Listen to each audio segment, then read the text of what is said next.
Hello and welcome to another episode of The Losers Win Again. I am your host, Jacob Brown, and we finally got some football bets to talk about. NFL future bets you must make right now, and I mean like right now. We got passing yards, over and unders. We got receiving yards, overs and unders. We got rushing yards, overs and unders.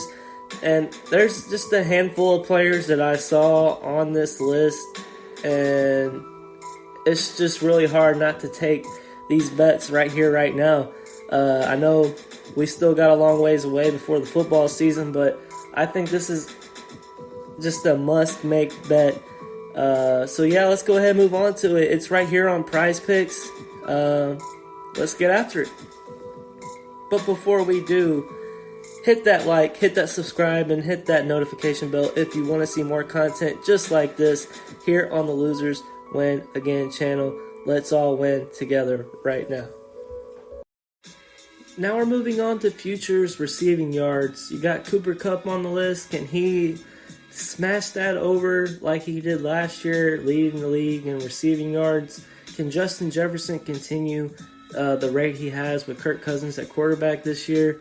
Can Deebo Samuel be that top wide receiver we've known to love with Trey Lance supposedly starting at quarterback? Can Tyreek Hill? Hold up.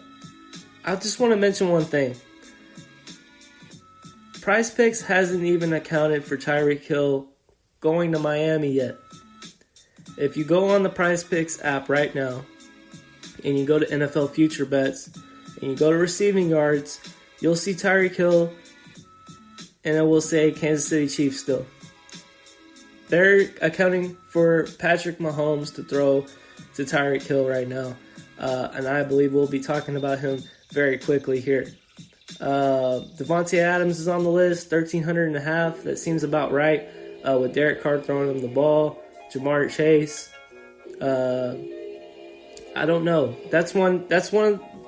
The wide receivers was the hardest one for me to evaluate, just due to the fact there was a lot of changes at the quarterback position for some of these teams, and these are really close because both guys like Jamar Chase and Devontae Adams, they have these spike years, and then they have these middle to average years for them, and then they have super big years. So these are real interesting. You got Stephon Diggs at 1,250. He was a little under that last year. Then you got CeeDee Lamb, who was under his 1,200 a little bit last year. But let's go ahead and get into the two receivers that I chose next. The first receiver I had to talk about was Tyreek Hill. They still got him listed as a Kansas City Chief on the PrizePick app. They are projecting him with what Patrick Mahomes would throw him the ball to. And interestingly enough, even with Tua throwing him the football, I'm taking the over on Tyreek Hill's receiving yards of 1,100.5. Just due to the fact this guy produces. And I really honestly don't think it matters who's throwing him the ball. He's going to produce. He's going to make Tua look great. Let's just put it that way. But yeah, I'm taking the over on this. I've looked at his history. He hasn't missed very many games. He missed some in 2019. Hey, guys miss games. It's understandable. But, 2020 he missed one game. He didn't miss any games last year when he probably should have. I know his target share is going to go down just a bit because I know Tua's not going to throw the ball as much as Patrick Mahomes does. But I think these throws are going to be more accurate. And with the new head coach in Miami, gosh, I can't remember his name off the top of my head. I know he was the offensive coordinator for the 49ers last year. He's going to be implementing a Kyle Shanahan type offense.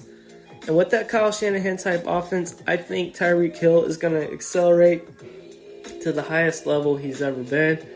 And this is the year to do it for him. I think this will be his career year. in receiving yards. Because what did we notice about Deebo Samuel last year?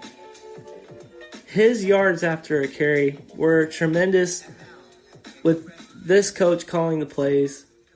I think it's going to be the same for Tyreek Hill. He's the fastest receiver in football. And he's going to have tremendous yards after carries. The yak, we like to call it in fantasy football. And I can't wait to see what Tyreek Hill does with Miami. I'm smashing the over. I suggest y'all do the same. And let's move on to the next one. Now we're moving on to CeeDee Lamb, and I'm smashing that over 1,200.5 receiving yards. Just due to the fact that Amari Cooper's not there anymore, this makes CeeDee Lamb the sole number one receiver. Looking at the numbers here, in 2020, his rookie year, he had 16 games played, 74 receptions, 111 targets, 935 yards. He averaged 12.6 yards per catch. He had 5 touchdowns to add on to that.